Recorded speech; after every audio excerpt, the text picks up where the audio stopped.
ਨਵੰਬਰ ਦਾ ਮਹੀਨਾ ਅੱਧਾ ਕੁ ਬੀਤ ਗਿਆ ਹੈ। ਠੰਡ ਆਪਣਾ ਜ਼ੋਰ ਫੜ ਰਹੀ ਹੈ। ਸੂਰਜ ਛਿਪ ਚੁੱਕਾ ਹੈ। ਰਾਤ ਦਾ ਹਨੇਰਾ ਪਸਰ ਰਿਹਾ ਹੈ। ਦਾਦੀ ਮਾਂ ਲਾਜਵੰਤੀ ਆਪਣੇ ਪੋਤਰੇ ਰਾਹੁਲ ਤੇ ਪੋਤਰੀ ਮਹਿਕ ਨੂੰ ਕੰਬਲ ਦੀ ਬੁੱਕਲ ਮਾਰੀ ਗੋਦੀ ਵਿੱਚ ਲੈ ਕੇ ਮਮਤਾ ਨਾਲ ਨਿੱਘ ਦੇ ਰਹੀ ਹੈ। ਦਾਦੀ ਮਾਂ ਲਾਜਵੰਤੀ ਅੱਖਾਂ ਬੰਦ ਕਰ ਕੇ ਧੰਨ ਸ਼੍ਰੀ ਗੁਰੂ ਤੇਗ ਬਹਾਦਰ ਧਰਮ ਦੀ ਚਾਦਰ ਆਪਣੇ ਮੁੱਖ ਤੋਂ ਵਾਰ-ਵਾਰ ਇਹ ਸ਼ਬਦ ਬੋਲ ਰਹੀ ਹੈ। ਅੱਖਾਂ 'ਚੋਂ ਹੰਝੂ ਵਹਿ ਰਹੇ ਹਨ।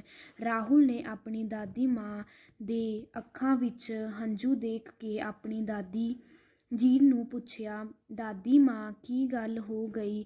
ਮੈਂ ਦੇਖ ਰਿਹਾ ਹਾਂ ਜਿਉਂ-ਜਿਉਂ ਤੁਸੀਂ ਆਪਣੇ ਮੁੱਖ ਤੋਂ ਧੰਨ ਸ਼੍ਰੀ ਗੁਰੂ ਤੇਗ ਬਹਾਦਰ ਧੰਨ ਸ਼੍ਰੀ ਗੁਰੂ ਤੇਗ ਬਹਾਦਰ ਕਹਿ ਰਹੇ ਹੋ, ਤਿਉਂ-ਤਿਉਂ ਤੁਹਾਡੀਆਂ ਅੱਖਾਂ ਵਿੱਚੋਂ ਹੰਝੂ ਕਿਉਂ ਵਗ ਰਹੇ ਹਨ? ਦਾਦੀ ਜੀ ਦੋਹਾਂ ਬੱਚਿਆਂ ਦੇ ਸਿਰ 'ਤੇ ਹੱਥ ਰੱਖ ਕੇ ਕਹਿਣ ਲੱਗੀ ਕਿ ਮੇਰੇ ਪਿਆਰੇ ਬੱਚਿਓ, ਜੇਕਰ ਧੰਨ ਸ਼੍ਰੀ ਗੁਰੂ ਤੇਗ ਬਹਾਦਰ ਨਾ ਹੁੰਦੇ ਤਾਂ ਅੱਜ ਸਾਡਾ ਹਿੰਦੂ ਧਰਮ ਨਹੀਂ ਸੀ ਹੋਣਾ। ਮਹਿਕ, ਦਾਦੀ ਮਾਂ ਮੈਂ ਤੁਹਾਡੀ ਗੱਲ ਸਮਝ ਨਹੀਂ ਪਾਈ, ਤੁਸੀਂ ਕੀ ਕਹਿਣਾ ਚਾਹੁੰਦੇ ਹੋ? ਦਾਦੀ ਜੀ ਲੰਮਾ ਹੌਕਾ ਭਰ ਕੇ ਕਹਿਣ ਲੱਗੀ, ਪੁੱਤਰ ਇਹ ਬਹੁਤ ਲੰਮਾ ਇਤਿਹਾਸ ਹੈ। ਦੋਨੋਂ ਬੱਚੇ ਇੱਕ ਜ਼ੁਬਾਨ ਵਿੱਚ ਕਹਿਣ ਲੱਗੇ, ਦਾਦੀ ਮਾਂ ਅਸੀਂ ਜ਼ਰੂਰ ਸੁਣਾਂਗੇ। ਦਾਦੀ ਜੀ ਪਿਆਰੇ ਬੱਚਿਓ, ਧੰਨ ਸ਼੍ਰੀ ਗੁਰੂ ਤੇਗ ਬਹਾਦਰ ਜੀ ਦਾ ਪ੍ਰਕਾਸ਼ ਮਾਤਾ ਨਾਨਕੀ ਜੀ ਦੀ ਕੁੱਖੋਂ ਧੰਨ ਸ਼੍ਰੀ ਗੁਰੂ ਹਰਗੋਬਿੰਦ ਸਾਹਿਬ ਜੀ ਦੇ ਗ੍ਰਹਿ ਵਿੱਚ 1 ਅਪ੍ਰੈਲ 1621 ਵਿੱਚ ਅੰਮ੍ਰਿਤਸਰ ਨਗਰ ਵਿਖੇ ਹੋਇਆ। ਅੱਜ ਕੱਲ੍ਹ ਗੁਰਦੁਆਰਾ ਗੁਰੂ ਕੇ ਮਹਿਲ ਗੁਰੂ ਬਾਜ਼ਾਰ। ਸ਼੍ਰੀ ਗੁਰੂ ਤੇਗ ਬਹਾਦਰ ਜੀ ਦਾ ਪਹਿਲਾ ਨਾਮ ਤਿਆਗਮੱਲ ਸੀ। ਮਹਿਕ, ਦਾਦੀ ਜੀ ਫਿਰ ਸ਼੍ਰੀ ਗੁਰੂ ਤੇਗ ਬਹਾਦਰ ਜੀ ਦਾ ਨਾਂ ਤਿਆਗਮੱਲ ਤੋਂ ਤੇਗ ਬਹਾਦਰ ਕਿਸ ਤਰ੍ਹਾਂ ਬਦਲਿਆ? ਦਾਦੀ ਜੀ ਜਲੰਧਰ ਦੇ ਨਜ਼ਦੀਕ ਕਰਤਾਰਪੁਰ ਨਗਰ ਹੈ, ਜਿਸ ਨੂੰ ਸ਼੍ਰੀ ਗੁਰੂ ਅਰਜਨ ਦੇਵ ਜੀ ਨੇ ਵਸਾਇਆ ਸੀ। ਸਮਾਂ ਬੀਤਦਾ ਗਿਆ। 6ਵੇਂ ਪਾਤਸ਼ਾਹ ਸ਼੍ਰੀ ਗੁਰੂ ਹਰਗੋਬਿੰਦ ਸਾਹਿਬ ਜੀ ਨੇ ਕਰਤਾਰਪੁਰ ਦੀ ਧਰਤੀ ਨੂੰ ਭਾਗ ਲਾਏ। ਪੈਂਦੇ ਖਾਂ ਜਿਸ ਦੇ ਮਾਤਾ ਪਿਤਾ ਮਰ ਚੁੱਕੇ ਹੋਵੇ, 6ਵੇਂ ਪਾਤਸ਼ਾਹ ਨੇ ਇਸ ਨੂੰ ਪੁੱਤਰਾਂ ਵਾਂਗ ਪਾਲਿਆ ਸੀ। ਇਹ ਨਮਕ ਹਰਾਮ ਸੈਲਫਿਸ਼ ਨਿਕਲਿਆ। ਸ਼੍ਰੀ ਗੁਰੂ ਹਰਗੋਬਿੰਦ ਸਾਹਿਬ ਜੀ ਦੇ ਵਿਰੋਧ ਵਿੱਚ ਜਲੰਧਰ ਦੇ ਪਠਾਨ ਕੁਤੁਬਦੀਨ ਤੇ ਕਾਲੇ ਖਾਂ ਨੂੰ ਆਪਣੇ ਨਾਲ ਡੰਗ ਲਿਆ। ਕਰਤਾਰਪੁਰ ਦੀ ਧਰਤੀ 'ਤੇ ਬੜਾ ਭਾਰੀ ਜੰਗ ਹੋਇਆ। ਇਸ ਜੰਗ ਵਿੱਚ ਸ਼੍ਰੀ ਗੁਰੂ ਤੇਗ ਬਹਾਦਰ ਜੀ ਨੇ ਤੇਗ ਤਲਵਾਰ ਦੇ ਖੂਬ ਜੋਹਰ ਕਰਤੱਵ ਦਿਖਾਏ। ਪਿਤਾ ਸ਼੍ਰੀ ਗੁਰੂ ਹਰਗੋਬਿੰਦ ਸਾਹਿਬ ਜੀ ਨੇ ਤਿਆਗ ਮੱਲ ਦੀ ਬਹਾਦਰੀ ਤੋਂ ਖੁਸ਼ ਹੋ ਕੇ ਕਿਹਾ, ਤੁਸੀਂ ਤਿਆਗਮੱਲ ਨਹੀਂ ਬਲਕਿ ਤੇਗ ਬਹਾਦਰ ਹੋ, ਜਿਹੜਾ ਕਿਰਪਾਨ ਨੂੰ ਚੰਗੀ ਤਰ੍ਹਾਂ ਚਲਾ ਲੈਂਦਾ ਹੈ। ਤੇਗ ਬਹਾਦਰ, ਤੇਗ ਦਾ ਧਨੀ। ਇਸੇ ਕਰਤਾਰਪੁਰ ਦੀ ਧਰਤੀ 'ਤੇ ਸ਼੍ਰੀ ਗੁਰੂ ਤੇਗ ਬਹਾਦਰ ਜੀ ਦਾ ਆਨੰਦ ਕਾਰਜ ਵੀ ਹੋਇਆ ਸੀ। ਰਾਹੁਲ, ਦਾਦੀ ਜੀ ਸ਼੍ਰੀ ਗੁਰੂ ਤੇਗ ਬਹਾਦਰ ਜੀ ਦੀ ਧਰਮ ਪਤਨੀ ਦਾ ਨਾਂ ਕੀ ਸੀ? ਦਾਦੀ ਜੀ ਸ਼੍ਰੀ ਗੁਰੂ ਤੇਗ ਨਾਮ ਮਾਤਾ ਗੁਜਰੀ ਜੀ ਸੀ, ਜਿਨ੍ਹਾਂ ਦੇ ਪਿਤਾ ਦਾ ਨਾਮ ਭਾਈ ਲਾਲ ਚੰਦ ਸੀ। ਪਿਆਰੇ ਬੱਚਿਓ, ਸ਼੍ਰੀ ਗੁਰੂ ਹਰਗੋਬਿੰਦ ਸਾਹਿਬ ਜੀ ਕਰਤਾਰਪੁਰ ਸਾਹਿਬ ਨੂੰ ਚਲੇ ਗਏ, ਪਰ ਜਾਣ ਤੋਂ ਪਹਿਲਾਂ ਸ਼੍ਰੀ ਗੁਰੂ ਤੇਗ ਬਹਾਦਰ ਜੀ ਨੂੰ ਹੁਕਮ ਕਰ ਗਏ ਕਿ ਆਪ ਬਾਬੇ ਬਕਾਲੇ ਚਲੇ ਜਾਓ ਤੇ ਉੱਥੇ ਜਾ ਕੇ ਭਗਤੀ ਕਰੋ ਅਤੇ ਸ਼੍ਰੀ ਗੁਰੂ ਨਾਨਕ ਸਾਹਿਬ ਜੀ ਦੀ ਸਿੱਖਿਆ ਦਾ ਪ੍ਰਚਾਰ ਕਰੋ। ਮਹਿਕ, ਮਾਂ ਕੀ ਫਿਰ ਗੁਰੂ ਤੇਗ ਬਹਾਦਰ ਜੀ ਬਾਬੇ ਬਕਾਲੇ ਹੀ ਰਹੇ ਸਨ?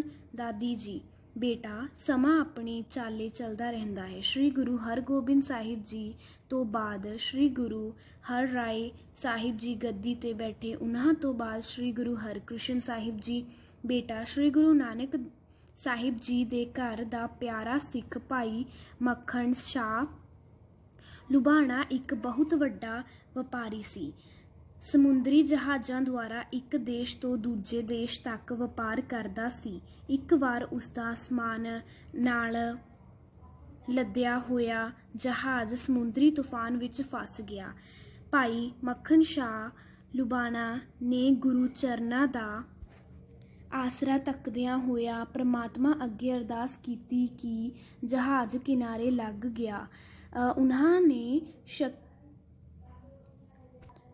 ਸ਼ੁਕਰਾਨੇ ਵਜੋਂ ਆਪਣੇ ਮਨ ਵਿੱਚ ਧਾਰਿਆ ਕਿ ਮੈਂ 500 ਸੋਨੇ ਦੀਆਂ ਮੁਹਰਾਂ ਗੁਰੂ ਘਰ ਦੇ ਕਾਰਜਾਂ ਵਾਸਤੇ ਭੇਟ ਕਰਾਂਗਾ। ਭਾਈ ਮੱਖਣ ਸ਼ਾਹ ਲੁਬਾਣਾ ਸਤਿਗੁਰ ਜੀ ਦਾ ਸ਼ੁਕਰਾਨਾ ਕਰਨ ਵਾਸਤੇ ਪਰਿਵਾਰ ਅਤੇ ਸੰਤ ਸੰਗਣੀਆਂ ਸਮੇਤ ਚੱਲ ਪਏ, ਪਰ ਉਸਨੂੰ ਪਤਾ ਲੱਗਾ ਕਿ ਗੁਰੂ ਹਰਕ੍ਰਿਸ਼ਨ ਜੀ ਦਿੱਲੀ ਵਿਖੇ ਜੋਤੀ ਜੋਤ ਸਮਾ ਗਏ ਹਨ ਅਤੇ ਸਿੱਖ ਸੰਗਤਾਂ ਨੂੰ ਹੁਕਮ ਕੀਤਾ ਕਿ ਅਗਲਾ ਗੁਰੂ ਬਾਬੇ ਬਕਾਲੇ ਹੈ, ਪਰ ਸ੍ਰੀ ਗੁਰੂ ਤੇਗ ਬਹਾਦਰ ਜੀ ਦੇ ਨਾਂ ਦਾ ਜ਼ਿਕਰ ਨਹੀਂ ਕੀਤਾ।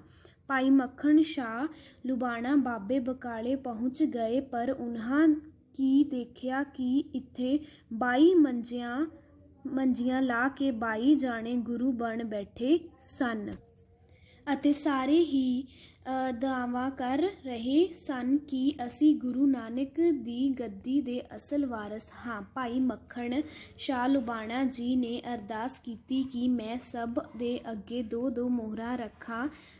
ਜੋ ਸ੍ਰੀ ਗੁਰੂ ਨਾਨਕ ਦੀ ਗੱਦੀ ਦਾ ਵਾਰਸ ਹੋਵੇਗਾ ਉਹ ਮੇਰੇ ਮਨ ਦੀ ਗੱਲ ਬੁੱਝ ਲਵੇਗਾ ਅਤੇ ਮੈਂ ਉਸ ਅੱਗੇ ਸਾਰੀ ਭੇਟਾ ਰੱਖ ਦੇਵਾਂਗਾ। ਇਸ ਤਰ੍ਹਾਂ ਭਾਈ ਮੱਖਣ ਸ਼ਾਹ ਲੁਬਾਣਾ ਜੀ ਨੇ 22 ਮੰਜੀਦਾਰਾਂ ਅੱਗੇ 2-2 ਮੋਹਰਾਂ ਰੱਖ ਕੇ ਮੱਥਾ ਟੇਕਿਆ। ਸਭ ਨੇ ਅਸੀਸਾਂ ਦਿੱਤੀਆਂ, ਪਰ ਕਿਸੇ ਨੇ ਵੀ ਭਾਈ ਮੱਖਣ ਸ਼ਾਹ ਲੁਬਾਣਾ ਦੇ ਮਨ ਦੀ ਗੱਲ ਨਹੀਂ ਬੁੱਝੀ। ਭਾਈ ਮੱਖਣ ਸ਼ਾਹ ਲੁਬਾਣਾ ਸਮਝ ਗਏ ਕਿ ਇਹ ਸਾਰੇ ਨਕਲੀ ਗੁਰੂ ਹਨ। ਬਾਬਾ ਮੱਖਣ ਸ਼ਾਹ ਲੁਬਾਣਾ ਸੰਗਤਾਂ ਦੀ ਭਟਕਣਾ ਵੇਖ ਕੇ ਤੇ ਨਕਲੀ ਗੁਰੂਆਂ ਦੇ ਪਖੰਡ ਨੂੰ ਵੇਖ ਕੇ ਸੋਚਾਂ ਵਿੱਚ ਪੈ ਗਏ।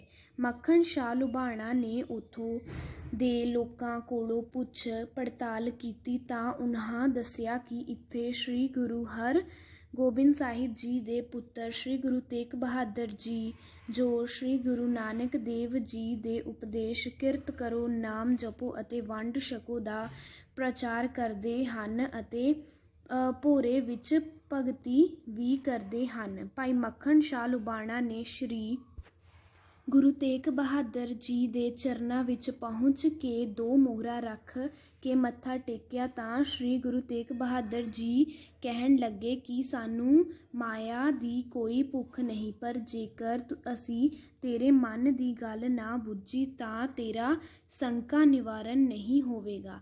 ਇਸ ਲਈ ਦਸਵੰਤ ਦੀ ਕਾਰ ਭੇਟਾ 500 ਮੋਹਰਾਂ ਹਨ, ਪਰ ਤੁਸੀਂ 2 ਰੱਖ ਰਹੇ ਹੋ। ਇਹ ਸ਼ਬਦ ਸੁਣ ਕੇ ਭਾਈ ਮੱਖਣ ਸ਼ਾਹ ਲੁਬਾਣਾ ਦੀਆਂ ਅੱਖਾਂ ਵਿੱਚੋਂ ਵੈਰਾਗ ਦੇ ਹੰਝੂ ਆ ਗਏ ਅਤੇ ਉਹਨਾਂ ਨੇ ਕੋਠੇ 'ਤੇ ਚੜ੍ਹ ਕੇ ਹੌਕਾ ਦਿੱਤਾ, ਗੁਰੂ ਲਾਦੋ ਰੇ, ਗੁਰੂ ਲਾਦੋ ਰੇ। 9ਵੇਂ ਗੁਰੂ ਸ੍ਰੀ ਗੁਰੂ ਤੇਗ ਬਹਾਦਰ ਜੀ ਸਾਹਿਬ ਜੀ ਗੁਰਗੱਦੀ 'ਤੇ ਬੈਠੇ। ਫਿਰ ਉਹਨਾਂ ਨੇ ਇੱਕ ਨਵਾਂ ਨਗਰ ਸ੍ਰੀ ਅਨੰਦਪੁਰ ਸਾਹਿਬ ਵਸਾਇਆ, ਜਿਸ ਦਾ ਪਹਿਲਾ ਨਾਂ ਉਹਨਾਂ ਦੀ ਮਾਤਾ ਦੇ ਨਾਂ 'ਤੇ ਚੁੱਕ ਨਾਨਕੀ ਸੀ। ਬਾਅਦ ਵਿੱਚ ਸ੍ਰੀ ਗੁਰੂ ਗੋਬਿੰਦ ਸਾਹਿਬ ਜੀ ਦੇ ਮੁਖ ਤੋਂ ਆਨੰਦ ਸਾਹਿਬ ਦਾ ਪਾਠ ਸੁਣ ਕੇ ਸ੍ਰੀ ਗੁਰੂ ਤੇਗ ਬਹਾਦਰ ਸਾਹਿਬ ਜੀ ਨੇ ਨਗਰ ਦਾ ਨਾਮ ਆਨੰਦਪੁਰ ਰੱਖਿਆ। ਰਾਹੁਲ, ਦਾਦੀ ਮਾਂ, ਤੁਸੀਂ ਕਹਿ ਰਹੇ ਸੀ ਕਿ ਜੇ ਸ੍ਰੀ ਗੁਰੂ ਤੇਗ ਬਹਾਦਰ ਸਾਹਿਬ ਜੀ ਨਾ ਹੁੰਦੇ ਤਾਂ ਅੱਜ ਹਿੰਦੂ ਧਰਮ ਨਾਮੋ ਨਿਸ਼ਾਨ ਨਹੀਂ ਸੀ ਹੋਣਾ। ਇਉਂ ਕਿਵੇਂ? ਦਾਦੀ ਜੀ, ਬੇਟਾ, ਜਦੋਂ ਦਿੱਲੀ ਦੇ ਤਖਤ 'ਤੇ ਔਰੰਗਜ਼ੇਬ ਬਾਦਸ਼ਾਹ ਬੈਠਾ, ਇਹ ਬੜਾ ਜ਼ਾਲਮ ਰਾਜਾ ਸੀ। ਇਸ ਨੇ ਆਪਣੇ ਪਿਤਾ ਸ਼ਾਹ ਜਹਾਂ ਨੂੰ ਕੈਦ ਕਰ ਲਿਆ ਅਤੇ ਆਪਣੇ ਭਰਾਵਾਂ ਨੂੰ ਧੋਖੇ ਨਾਲ ਕਤਲ ਕਰ ਕੇ ਦਿੱਲੀ ਦਾ ਤਖਤ ਹਾਸਿਲ ਕੀਤਾ ਸੀ। ਇਸਦੇ ਇਸ ਜ਼ੁਲਮ ਦੇ ਚਾਰੇ ਪਾਸੇ ਤੋਂ ਨਿੰਦਿਆ ਹੋਈ। ਮੌਕੇ ਦੇ ਕਾਜ਼ੀਆਂ ਵੱਲੋਂ ਵੀ ਇਤਰਾਜ਼ ਕੀਤਾ ਗਿਆ। ਔਰੰਗਜ਼ੇਬ ਨੇ ਆਪਣੇ ਗਵਾਹਾਂ 'ਤੇ ਪਰਦਾ ਪਾਉਣ ਲਈ ਅਤੇ ਕਾਜ਼ੀਆਂ ਨੂੰ ਖੁਸ਼ ਕਰਨ ਵਾਸਤੇ ਹਿੰਦੂ ਲੋਕਾਂ ਤੇ ਜ਼ੁਲਮ ਕਰਨੇ ਸ਼ੁਰੂ ਕਰ ਦਿੱਤੇ। ਹਿੰਦੂ ਧਰਮ ਨੂੰ ਖਤਮ ਕਰਨ ਵਾਸਤੇ ਜੰਮੂ ਕਸ਼ਮੀਰ ਤੋਂ ਸ਼ੁਰੂਆਤ ਕਰਨ ਦਾ ਹੁਕਮ ਦਿੱਤਾ। ਕਸ਼ਮੀਰ ਦੇ ਹਾਕਮ ਸ਼ੇਰ ਅਫਗਾਨ ਨੇ ਹਿੰਦੂ ਲੋਕਾਂ 'ਤੇ ਜ਼ੁਲਮ ਕਰਨੇ ਸ਼ੁਰੂ ਕਰ ਦਿੱਤੇ। ਮੌਤ ਜਾਂ ਦੀਨੇ ਇਸਲਾਮ ਕਬੂਲ ਕਰਨ ਦੀ ਗੱਲ ਕਿਹਾ। ਮਹਿਕ: ਦਾਦੀ ਜੀ, ਫਿਰ ਕੀ ਹੋਇਆ? ਇਸ ਜ਼ੁਲਮ ਦਾ ਕਿਸੇ ਨੇ ਵਿਰੋਧ ਨਹੀਂ ਕੀਤਾ? ਦਾਦੀ ਜੀ: ਬੇਟਾ ਜੀ, ਚਾਰੇ ਪਾਸੇ ਇਸ ਜ਼ੁਲਮ ਨਾਲ ਹਾਹਾਕਾਰ ਮਚ ਗਿਆ। ਹਿੰਦੂ ਲੋਕਾਂ ਨੂੰ ਆਪਣੇ ਧਰਮ ਦਾ ਬੇੜਾ ਡੁੱਬਦਾ ਨਜ਼ਰ ਆ ਰਿਹਾ ਸੀ। ਹਿੰਦੂ ਰਾਜੇ ਨਿਰਬਲ ਤੇ ਕਮਜ਼ੋਰ ਹੋ ਚੁੱਕੇ ਸੀ। ਬਹੁਤ ਸਾਰੇ ਹਿੰਦੂ ਮੁਸਲਮਾਨ ਬਣ ਗਏ ਜਾਂ ਤਾਂ ਮੌਤ ਦੇ ਘਾਟ ਉਤਾਰ ਦਿੱਤੇ ਗਏ। ਕਸ਼ਮੀਰ ਦੇ ਪੰਡਤਾਂ ਨੇ ਸਾਰੇ ਯਤਨ ਕਰ ਕੇ ਵੇਖ ਲਏ, ਪਰ ਕਿਸੇ ਪਾਸੇ ਤੋਂ ਕੋਈ ਆਸ ਨਜ਼ਰ ਨਹੀਂ ਆ ਰਹੀ ਸੀ। ਰਾਹੁਲ: ਦਾਦੀ ਜੀ, ਦਾਦੀ ਮਾਂ, ਫਿਰ ਕੀ ਹੋਇਆ? ਦਾਦੀ ਜੀ: ਪੁੱਤਰ, ਪੰਡਿਤ ਕਿਰਪਾ ਰਾਮ ਜਿਨ੍ਹਾਂ ਨੇ ਬਜ਼ੁਰਗ ਬ੍ਰਹਮਦਾਸ ਜੀ ਸੀ, ਉਹ ਸ੍ਰੀ ਗੁਰੂ ਨਾਨਕ ਸਾਹਿਬ ਜੀ ਤੋਂ ਸਿੱਖਿਆ ਲੈ ਕੇ ਸਿੱਖ ਬਣੇ ਸੀ, ਨੇ ਸਾਰੇ ਮੁਖੀ ਪੰਡਤਾਂ ਨੂੰ ਕਿਹਾ, ਇਸ ਜ਼ਾਲਮ ਦੇ ਜ਼ੁਲਮ ਤੋਂ ਬਚਣ ਦੀ ਕੋਈ ਆਸ ਨਹੀਂ। ਥੋੜ੍ਹੇ ਦਿਨਾਂ ਵਿੱਚ ਹਿੰਦੂ ਧਰਮ ਦਾ ਨਾਮੋ ਨਿਸ਼ਾਨ ਮਿਟ ਜਾਵੇਗਾ। ਸਭ ਦੀਆਂ ਅੱਖਾਂ ਵਿੱਚੋਂ ਅਥਰੂ ਸਨ। ਆਪਣਾ ਜੀਵਨ ਤੇ ਧਰਮ ਤਬਾਹ ਹੁੰਦਾ ਅੱਖਾਂ ਸਾਹਮਣੇ ਨਜ਼ਰ ਆ ਰਿਹਾ ਸੀ।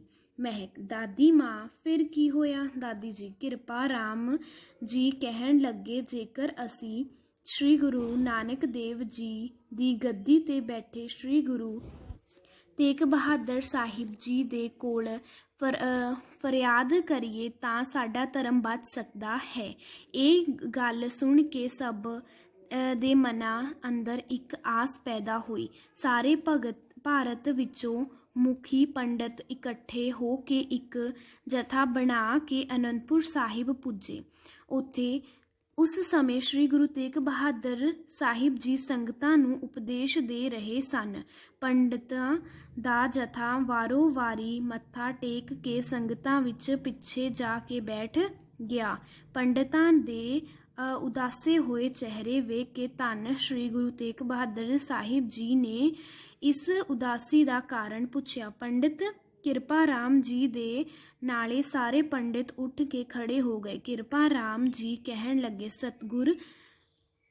ਸਤਿਗੁਰ ਜੀ, ਤੁਸੀਂ ਅੰਤਰਯਾਮੀ ਹੋ, ਤੁਸੀਂ ਸਾਡੇ ਅੰਦਰਲੇ ਦਰਦ ਨੂੰ ਜਾਣਦੇ ਹੋ। ਆਪ ਜੀ ਨੂੰ ਪਤਾ ਹੈ ਔਰੰਗਜ਼ੇਬ ਨੇ ਸਾਡੇ ਧਰਮ ਨੂੰ ਖਤਮ ਕਰਨ ਦਾ ਫੈਸਲਾ ਕਰ ਲਿਆ ਹੈ।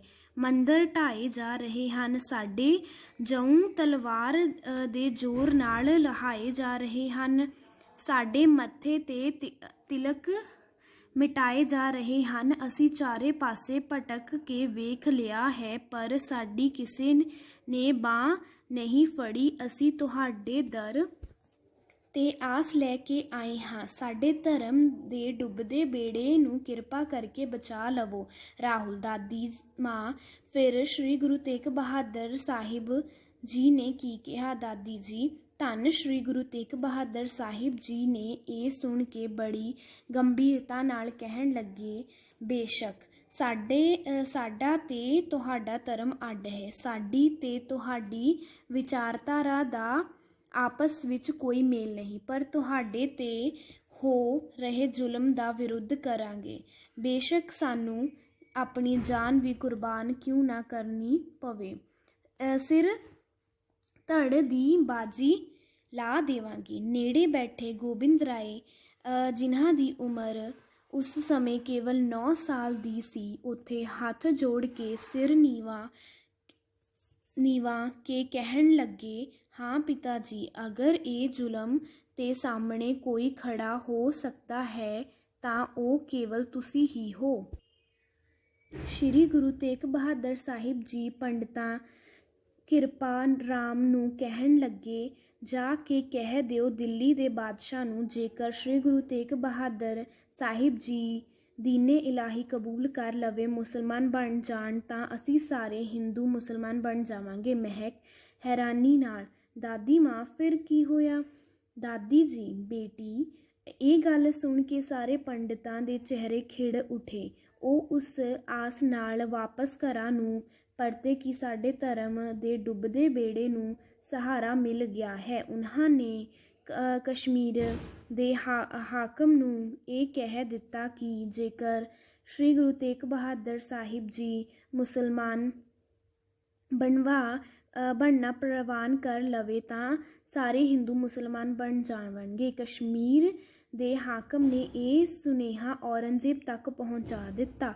ਔਰੰਗਜ਼ੇਬ ਨੇ ਸ਼੍ਰੀ ਗੁਰੂ ਤੇਗ ਬਹਾਦਰ ਸਾਹਿਬ ਜੀ ਨੂੰ ਗ੍ਰਿਫਤਾਰ ਕਰਨ ਦਾ ਹੁਕਮ ਜਾਰੀ ਕਰ ਦਿੱਤਾ। ਰਾਹੁਲ, ਦਾਦੀ ਮਾਂ ਫਿਰ ਕੀ ਹੋਇਆ ਸੀ? ਦਾਦੀ ਜੀ, ਸ਼੍ਰੀ ਗੁਰੂ ਤੇਗ ਬਹਾਦਰ ਸਾਹਿਬ ਜੀ ਗ੍ਰਿਫਤਾਰੀ ਲਈ ਦਿੱਲੀ ਜਾਣ ਵਾਸਤੇ ਤਿਆਰ ਕਰਨ ਲੱਗੇ।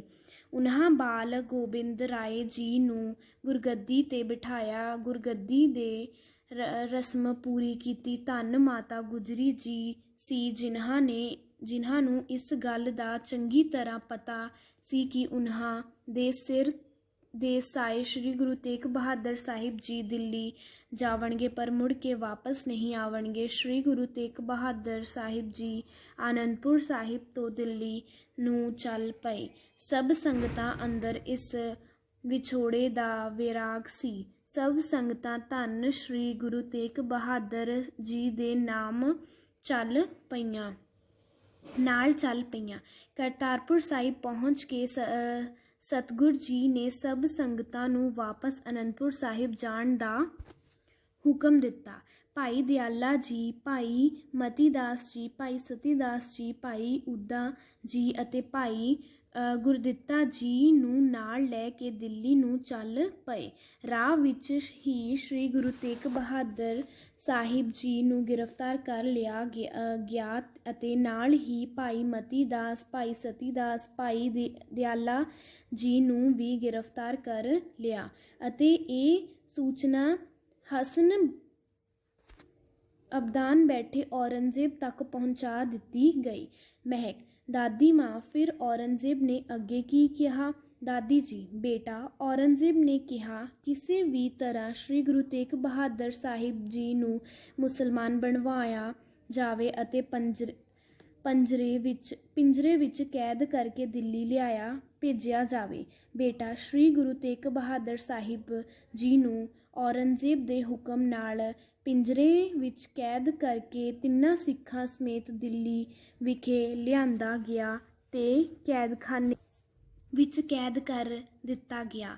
ਅਗਲੇ ਦਿਨ ਕਾਜ਼ੀ ਅਬਦੁਲ ਵਹਾਬ ਸ਼੍ਰੀ ਗੁਰੂ ਤੇਗ ਬਹਾਦਰ ਜੀ ਨੂੰ ਕੈਦਖਾਨੇ ਵਿੱਚ ਜਾ ਕੇ ਮਿਲਿਆ। ਕਾਜ਼ੀ ਨੇ ਸ਼੍ਰੀ ਗੁਰੂ ਤੇਗ ਬਹਾਦਰ ਸਾਹਿਬ ਜੀ ਨੂੰ ਸਲਾਮ ਕੀਤੀ। ਕਾਜ਼ੀ ਨੇ ਸਤਿਗੁਰ ਜੀ ਨੂੰ ਕਿਹਾ ਕਿ ਬਹੁਤ ਸਾਰੇ ਲੋਕ ਆਪ ਜੀ ਦਾ ਸਤਿਕਾਰ ਕਰਦੇ ਹਨ, ਇਸ ਲਈ ਅਸੀਂ ਚਾਹੁੰਦੇ ਹਾਂ ਕਿ ਕਸਮਾਂ ਪੜ੍ਹ ਕੇ ਮੁਸਲਮਾਨ ਬਣ ਜਾਓ, ਫਿਰ ਬਾਦਸ਼ਾਹ ਦੇ ਦਰਬਾਰ ਵਿੱਚ ਤੁਹਾਡਾ ਵਿਸ਼ੇਸ਼ ਸਤਿਕਾਰ ਹੋਵੇਗਾ। ਇੱਕ ਖਾਸ ਗੱਲ, ਤੁਸੀਂ ਵੀ ਇੱਕ ਖੁਦਾ ਨੂੰ ਮੰਨਣ ਵਾਲੇ ਹੋ ਅਤੇ ਅਸੀਂ ਵੀ ਇੱਕ ਖੁਦਾ ਨੂੰ ਮੰਨਣ ਵਾਲੇ ਹਾਂ। ਸਿੱਖ ਧਰਮ ਦੀ ਵਿਚਾਰਧਾਰਾ ਹਿੰਦੂ ਧਰਮ ਦੀ ਵਿਚਾਰਧਾਰਾ ਤੋਂ ਬਿਲਕੁਲ ਵੱਖਰੀ ਹੈ। ਫਿਰ ਤੁਸੀਂ ਉਹਨਾਂ ਦੀ ਖਾਤਰ ਆਪਣੇ ਆਪ ਨੂੰ ਅਤੇ ਆਪਣੇ ਜੀਵਨ ਨੂੰ ਕਿਉਂ ਖਤਰੇ ਵਿੱਚ ਪਾ ਰਹੇ ਹੋ? ਰਾਹੁਲ, ਦਾਦੀ ਜੀ, ਫਿਰ ਸ਼੍ਰੀ ਗੁਰੂ ਤੇਗ ਬਹਾਦਰ ਸਾਹਿਬ ਜੀ ਨੇ ਅੱਗੇ ਕੀ ਜਵਾਬ ਦਿੱਤਾ? ਦਾਦੀ ਜੀ, ਸਤਿਗੁਰ ਜੀ ਕਹਿਣ ਲੱਗੇ ਕਿ ਕਾਜ਼ੀ ਸ਼੍ਰੀ ਗੁਰੂ ਨਾਨਕ ਸਾਹਿਬ ਜੀ ਦੇ ਘਰ ਦਾ ਇਹ ਅਸੂਲ ਹੈ ਕਿ ਮਜ਼ਲੂਮ ਦੀ ਬਾਂਹ ਫੜਨੀ, ਜ਼ਾਲਮ ਦੇ ਜ਼ੁਲਮ ਦਾ ਵਿਰੋਧ ਕਰਨਾ। ਇਸ ਸਮੇਂ ਹਿੰਦੂ ਮਜ਼ਲੂਮ ਹੈ, ਮੁਸਲਮਾਨ ਹਾਕਮ ਔਰੰਗਜ਼ੇਬ ਜ਼ਾਲਮ ਹੈ, ਪਰ ਜੇਕਰ ਹਿੰਦੂ ਹਾਕਮ ਹੁੰਦਾ ਅਤੇ ਮੁਸਲਮਾਨਾਂ 'ਤੇ ਜ਼ੁਲਮ ਕਰਕੇ ਉਹਨਾਂ ਨੂੰ ਜਬਰੀ ਹਿੰਦੂ ਬਣਾ ਰਹੇ ਹੁੰਦੇ ਤਾਂ ਅਸੀਂ ਮਜ਼ਲੂਮ ਮੁਸਲਮਾਨਾਂ ਦੇ ਬਾਂਹ ਫੜਨੀ ਸੀ। ਹਿੰਦੂ ਹਾਕਮ ਦੇ ਇਸ ਜ਼ੁਲਮ ਦਾ ਵਿਰੋਧ ਕਰਨਾ ਸੀ। ਮਹਿਕ, ਦਾਦੀ ਜੀ, ਸਤਿਗੁਰ ਜੀ ਦਾ ਇਹ ਜਵਾਬ ਸੁਣ ਕੇ ਅੱਗੇ ਕਾਜ਼ੀ ਨੇ ਕੀ ਕਿਹਾ? ਦਾਦੀ ਜੀ, ਬੇਟਾ, ਸਤਿਗੁਰ ਜੀ ਦੀ ਇਹ ਸੱਚੀ ਤੇ ਖਰੀ ਗੱਲ ਸੁਣ ਕੇ ਕਾਜ਼ੀ ਚੁੱਪ ਹੋ ਗਿਆ। ਥੋੜ੍ਹੀ ਦੇਰ ਬਾਅਦ ਕਹਿਣ ਲੱਗਾ ਕਿ ਸਤਿਗੁਰ ਜੀ, ਤੁਸੀਂ ਆਪਣੀ ਕੀਮਤੀ ਜਾਨ ਕਿਉਂ ਗਵਾਉਣਾ ਚਾਹੁੰਦੇ ਹੋ? ਅਸੀਂ ਤੁਹਾਨੂੰ ਆਪਣਾ ਧਾਰਮਿਕ ਆਗੂ ਮੰਨਣ ਵਾਸਤੇ ਤਿਆਰ ਹਾਂ। ਭਾਰਤ ਵਿੱਚ ਤੁਹਾਡੀ ਜੈ ਜੈਕਾਰ ਹੋਵੇਗੀ। ਸਭ ਲੋਕ ਤੁਹਾਨੂੰ ਸਲਾਮਾਂ ਕਰਨਗੇ। ਕਾਜ਼ੀ ਦੀ ਇਹ ਗੱਲ ਸੁਣ ਕੇ ਸਤਿਗੁਰ ਜੀ ਕਹਿਣ ਲੱਗੇ, ਕਾਜ਼ੀ, ਸੰਸਾਰੀ ਅਹੁਦੇ ਤੇ ਧਨ ਪਦਾਰਥ ਦੀ ਸਾਨੂੰ ਕੋਈ ਭੁੱਖ ਨਹੀਂ। ਅਸੀਂ ਤੇ ਤੁਹਾਨੂੰ ਇਹ ਗੱਲ ਸਮਝਾਉਣਾ ਚਾਹੁੰਦੇ ਹਾਂ ਕਿ ਜਿਸ ਢੰਗ ਨਾਲ ਜ਼ੁਲਮ ਕਰਕੇ ਧਰਮ ਬਦਲਿਆ ਜਾ ਰਿਹਾ ਹੈ, ਖੁਦਾ ਤੁਹਾਡੇ ਇਸ ਕਰਮ ਤੇ ਕਦੇ ਖੁਸ਼ ਨਹੀਂ ਹੋਵੇਗਾ। ਬਾਦਸ਼ਾਹ ਦੀਆਂ ਅੱਖਾਂ ਤੋਂ ਤੰਗ ਸੋਚ ਦੀ ਪੱਟੀ ਲਾ ਕੇ ਇਸ ਖਲਕਤ ਵਿੱਚੋਂ ਖੁਦਾ ਦਾ ਨੂਰ ਵੇਖਣ ਦੀ ਕੋਸ਼ਿਸ਼ ਕਰੋ। ਮਜ਼ਲੂਮਾਂ ਦੀਆਂ ਬਦ ਦੁਆਵਾਂ ਜ਼ਿੰਦਗੀ ਨਰਕ ਬਣਾ ਦਿੰਦੀਆਂ ਹਨ। ਸਤਿਗੁਰ ਜੀ ਦੀ ਇਹ ਗੱਲ ਸੁਣ ਕੇ ਕਾਜ਼ੀ ਗੁੱਸੇ ਵਿੱਚ ਆ ਕੇ ਸਿਪਾਹੀਆਂ ਨੂੰ ਕਹਿਣ ਲੱਗਾ ਕਿ ਇਸ ਨੂੰ ਸਖਤ ਪਿੰਜਰੇ ਵਿੱਚ ਕੈਦ ਕੀਤਾ ਜਾਵੇ। ਮਹਿਕ, ਦਾਦੀ ਜੀ, ਸੱਚੀ ਗੁਰੂ ਜੀ ਨੂੰ ਪਿੰਜਰੇ ਵਿੱਚ ਕੈਦ ਕਰ ਦਿੱਤਾ ਸੀ?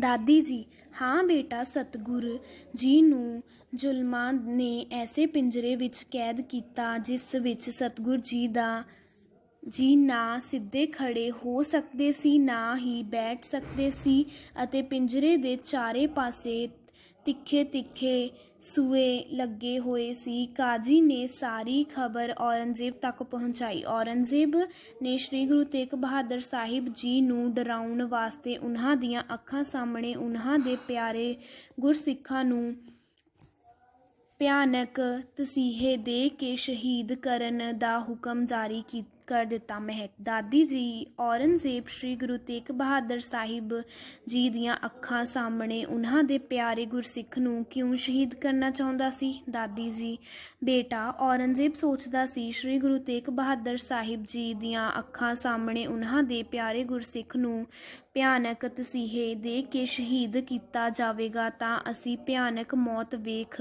ਕੇ ਸਤਿਗੁਰ ਜੀ ਡਰ ਜਾਣਗੇ ਤੇ ਉਹ ਮੁਸਲਮਾਨ ਬਣਨ ਵਾਸਤੇ ਤਿਆਰ ਹੋ ਜਾਵਣਗੇ। ਰਾਹੁਲ, ਦਾਦੀ ਮਾਂ, ਕਿਹੋ ਜਿਹੇ ਭਿਆਨਕ ਤਸੀਹੇ ਦਿੱਤੇ ਗਏ ਸਨ? ਦਾਦੀ ਜੀ, ਬੇਟਾ, ਸਭ ਤੋਂ ਪਹਿਲਾਂ ਕਾਜ਼ੀ ਨੇ ਭਾਈ ਮਤੀ ਦਾਸ ਜੀ ਨੂੰ ਆਪਣੇ ਧਰਮ ਛੱਡ ਕੇ ਕਲਮਾ ਪੜ੍ਹਨ ਵਾਸਤੇ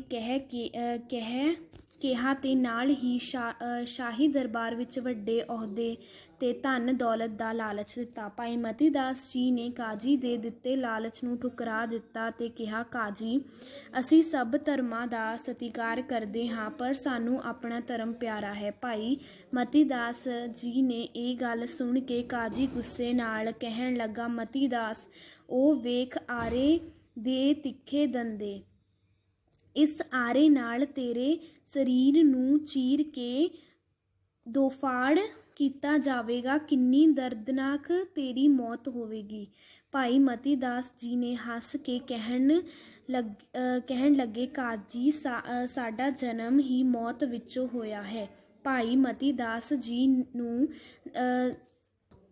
ਜਲਾਦਾਂ ਨੇ ਫੱਟਿਆਂ ਵਿੱਚ ਜਕੜ ਦਿੱਤਾ। ਕਾਜ਼ੀ ਨੇ ਭਾਈ ਮਤੀ ਦਾਸ ਜੀ ਦੀ ਆਖਰੀ ਖੁਆਇਸ਼ ਪੂਰੀ ਕਰਨ ਵਾਸਤੇ ਭਾਈ ਮਤੀ ਦਾਸ ਜੀ ਦਾ ਮੁੱਖ ਸਤਿਗੁਰ ਜੀ ਵੱਲ ਕਰ ਦਿੱਤਾ। ਕਾਜ਼ੀ ਨੇ ਜਲਾਦਾਂ ਨੂੰ ਭਾਈ ਮਤੀ ਦਾਸ ਜੀ ਦੇ ਸਿਰ ਤੇ ਆਰਾ ਚਲਾਉਣ ਦਾ ਹੁਕਮ ਦਿੱਤਾ। ਭੈੜੇ ਜਲਾਦਾਂ ਨੇ ਭਾਈ ਮਤੀ ਦਾਸ ਜੀ ਦੇ ਸਿਰ ਨੂੰ ਆਰੇ ਨਾਲ ਚੀਰਨਾ ਸ਼ੁਰੂ ਕੀਤਾ। ਲਹੂ ਦੇ ਫੁਹਾਰੇ ਫੁੱਟ ਪਏ। ਜਲਾਦਾਂ ਦੇ ਕੱਪੜੇ ਲਹੂ ਨਾਲ ਰੰਗੇ ਗਏ। ਜਲਾਦਾਂ ਨੇ ਭਾਈ ਮਤੀ ਦਾਸ ਜੀ ਦਾ ਸਰੀਰ ਆਰੇ ਨਾਲ ਚੀਰ ਕੇ 2 ਟੁਕੜੇ ਕਰ ਦਿੱਤੇ, ਪਰ ਭਾਈ ਮਤੀ ਦਾਸ ਜੀ ਦਾ ਸਿਦਕ ਸਬਾ ਰਿਹਾ। ਸ਼ਹੀਦੀ ਵੇਲੇ ਭਾਈ ਮਤੀ ਦਾਸ ਜੀ ਜਪਜੀ ਸਾਹਿਬ ਦਾ ਪਾਠ ਕਰਦੇ ਹੋਏ ਵਾਹਿਗੁਰੂ ਦੇ ਚਰਨਾਂ ਵਿੱਚ ਲੀਨ ਸਨ। ਫਿਰ ਭਾਈ ਦਿਆਲਾ ਜੀ ਨੂੰ ਚਾਂਦਨੀ ਚੌਂਕ ਵਿੱਚ ਲਿਆਂਦਾ ਗਿਆ। ਕਾਜ਼ੀ ਨੇ ਭਾਈ ਦਿਆਲਾ ਜੀ ਨੂੰ ਭਾਈ ਮਤੀ ਦਾਸ ਜੀ ਵਾਲੇ ਸਵਾਲ ਕੀਤੇ। ਭਾਈ ਦਿਆਲਾ ਜੀ ਨੇ ਜਵਾਬ ਵੀ ਭਾਈ ਮਤੀ ਦਾਸ ਜੀ ਵਾਲੇ ਸਨ। ਕਾਜ਼ੀ ਨੇ ਹੁਕਮ ਨਾਲ ਪਾਣੀ ਵਾਲੀ ਦੇਗ ਵਿੱਚ ਉੱਪਰ ਰੱਖ ਦਿੱਤੀ ਗਈ।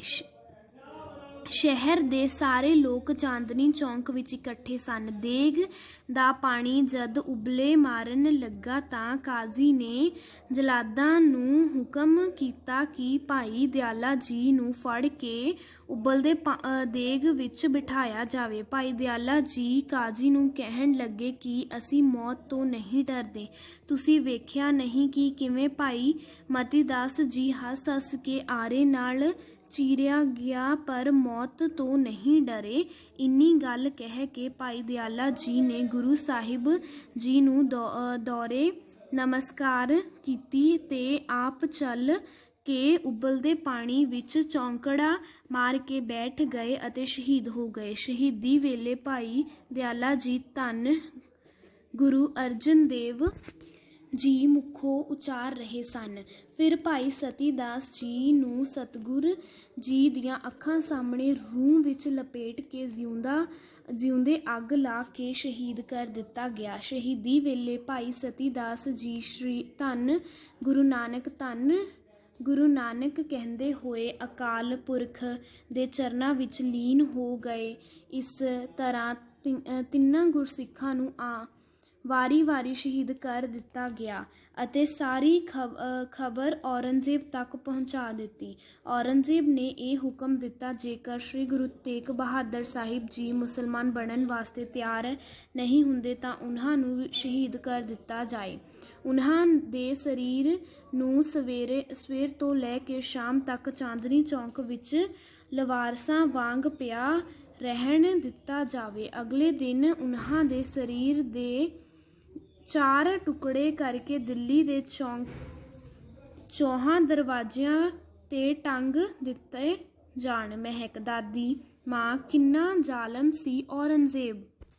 ਦਾਦੀ ਮਾਂ, ਹਾਂ ਬੇਟਾ, ਬੜਾ ਜ਼ਾਲਮ ਸੀ, ਪਰ ਬੇਟਾ ਗੁਰੂ ਕੇ ਸਿੱਖ ਵੀ ਬੜੇ ਬਹਾਦਰ ਹੁੰਦੇ ਸਨ। ਜਦੋਂ ਪਿਆਰੇ ਗੁਰਸਿੱਖਾਂ ਨੂੰ ਔਰੰਗਜ਼ੇਬ ਦੇ ਇਸ ਹੁਕਮ ਬਾਰੇ ਪਤਾ ਲੱਗਾ ਤਾਂ ਉਹਨਾਂ ਨੂੰ ਦਿੱਲੀ ਦੇ ਰਹਿਣ ਵਾਲੇ ਭਾਈ ਨਾਨੂ ਜੀ ਦੇ ਘਰ ਭਾਈ ਜੈਤਾ ਜੀ, ਲੱਖੀ ਸ਼ਾਹ ਵਣਜਾਰਾ ਸੀ, ਭਾਈ ਨਗਾਈਆਂ ਜੀ ਤੇ ਹੋਰ ਗੁਰਸਿੱਖਾਂ ਨੇ ਮਿਲ ਬੈਠ ਕੇ ਵਿਚਾਰ ਕੀਤੀ ਤੇ ਫੈਸਲਾ ਕੀਤਾ ਕਿ ਸ੍ਰੀ ਗੁਰੂ ਤੇਗ ਬਹਾਦਰ ਸਾਹਿਬ ਜੀ ਮਜ਼ਲੂਮਾਂ ਦੀ ਖਾਤਰ ਸ਼ਹੀਦ ਹੋਣ ਜਾ ਰਹੇ ਹਨ।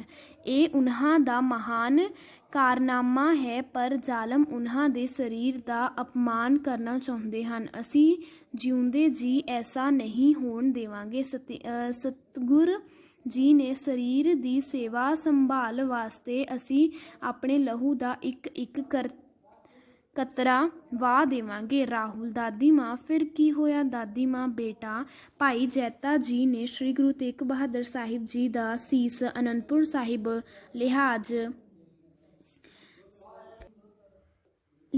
ਲਿਜਾਣ ਦਾ ਜੰਮਾ ਲਿਆ ਤੇ ਲੱਖੀ ਸ਼ਾਹ ਵਣਜਾਰੇ ਨੇ ਗੁਰੂ ਜੀ ਦੇ ਧੜ ਦਾ ਸੰਸਕਾਰ ਕਰਨ ਦਾ ਜ਼ਿੰਮਾ ਲਿਆ। 11 ਨਵੰਬਰ 1675 ਈਸਵੀ ਨੂੰ ਸ੍ਰੀ ਗੁਰੂ ਤੇਗ ਬਹਾਦਰ ਸਾਹਿਬ ਜੀ ਨੂੰ ਪਿੰਜਰੇ ਵਿੱਚੋਂ ਬਾਹਰ ਕੱਢਿਆ ਗਿਆ ਤੇ ਚਾਂਦਨੀ ਚੌਂਕ ਵਿੱਚ ਲਿਆਂਦਾ ਗਿਆ। ਕਾਜ਼ੀ ਸ੍ਰੀ ਗੁਰੂ ਤੇਗ ਬਹਾਦਰ ਸਾਹਿਬ ਜੀ ਨੂੰ ਕਹਿਣ ਲੱਗਾ, ਤੁਸੀਂ ਵੇਖਿਆ ਕਿਵੇਂ ਤੁਹਾਡੇ ਪਿਆਰੇ ਸਿੱਖਾਂ ਨੂੰ ਭਿਆਨਕ ਤਸੀਹੇ ਦੇ ਕੇ ਸ਼ਹੀਦ ਕੀਤਾ ਗਿਆ ਹੈ। ਤੁਹਾਡੇ ਸਾਹਮਣੇ ਤਿੰਨ ਗੱਲਾਂ ਹਨ,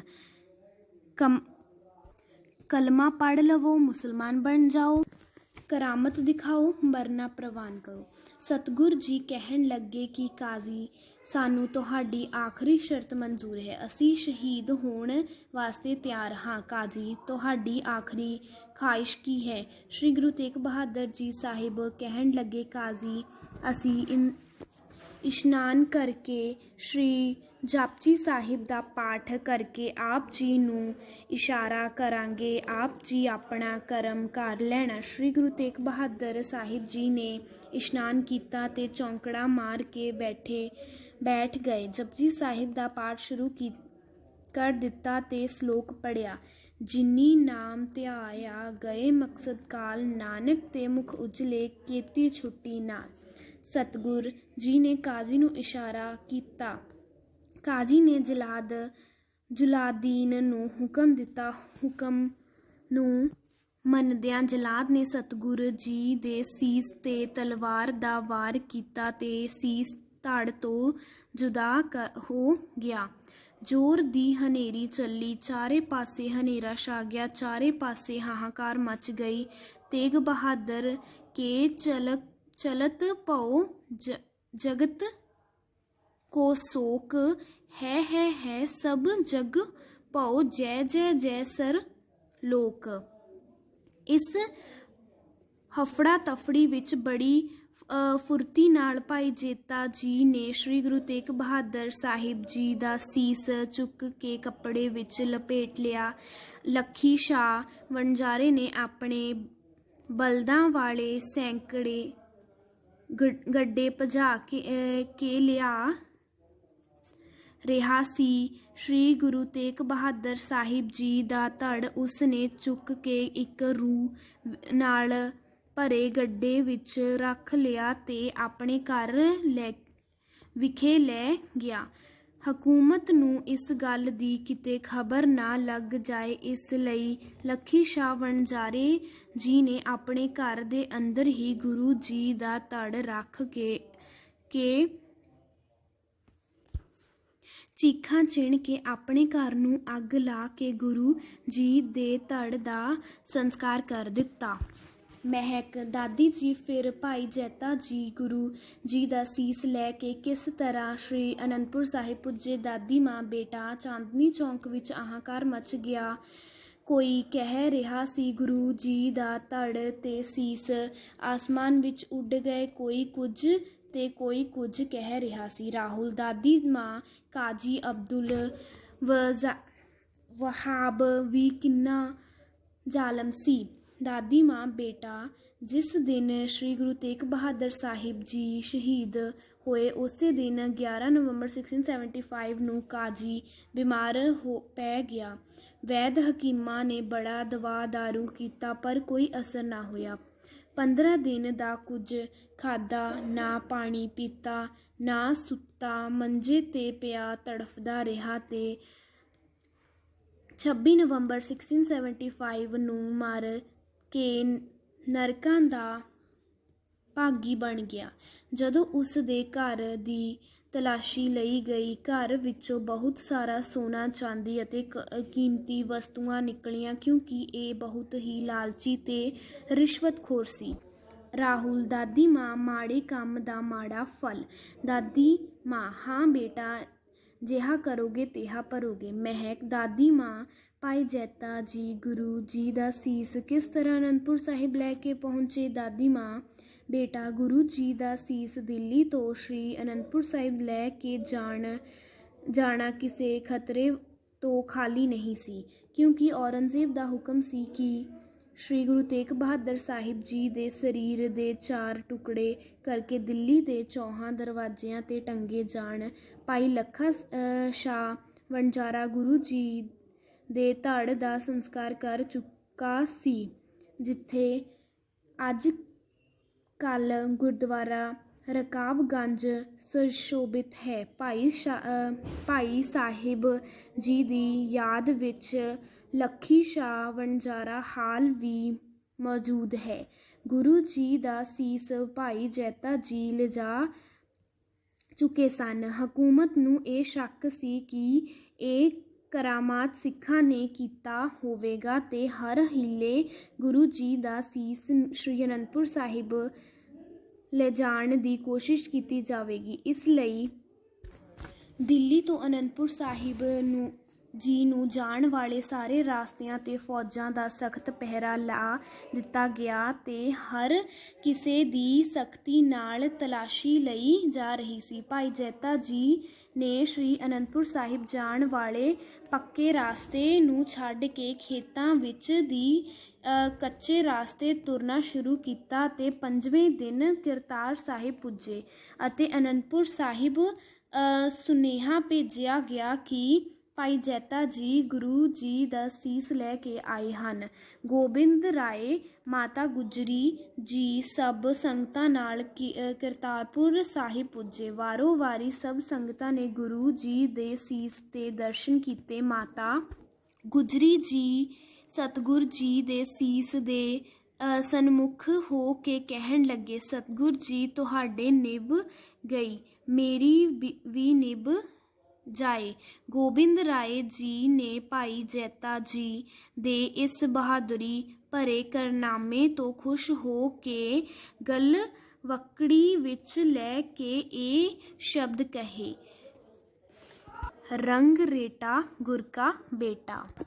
ਸਤਿਗੁਰ ਜੀ ਦਾ ਸੀਸ ਪਾਲਕੀ ਵਿੱਚ ਸਜਾ ਕੇ ਸ੍ਰੀ ਅਨੰਦਪੁਰ ਸਾਹਿਬ ਲਿਆਂਦਾ ਗਿਆ ਤੇ ਗੁਰਦੁਆਰਾ ਸ਼ੀਸ਼ਗੰਜ ਅਸਥਾਨ 'ਤੇ ਸੀਸ ਦਾ ਸੰਸਕਾਰ ਕੀਤਾ ਗਿਆ। ਦੁਨੀਆ ਵਿੱਚ ਇੱਕੋ ਇੱਕ ਸ੍ਰੀ ਗੁਰੂ ਤੇਗ ਬਹਾਦਰ ਸਾਹਿਬ ਜੀ ਐਸੀ ਸ਼ਖਸੀਅਤ ਹਨ ਜਿਨ੍ਹਾਂ ਦੇ ਧੜ ਦਾ ਸੰਸਕਾਰ ਦਿੱਲੀ ਵਿਖੇ ਅਤੇ ਸੀਸ ਦਾ ਸੰਸਕਾਰ 350 ਕਿਲੋਮੀਟਰ ਦੂਰ ਸ੍ਰੀ ਅਨੰਦਪੁਰ ਸਾਹਿਬ ਵਿਖੇ ਕੀਤਾ ਗਿਆ। ਇਹ ਇਤਿਹਾਸ ਸੁਣ ਕੇ ਬੱਚਿਆਂ ਦੀਆਂ ਅੱਖਾਂ ਵਿੱਚੋਂ ਹੰਝੂ ਸਨ ਤੇ ਮੁੱਖੋਂ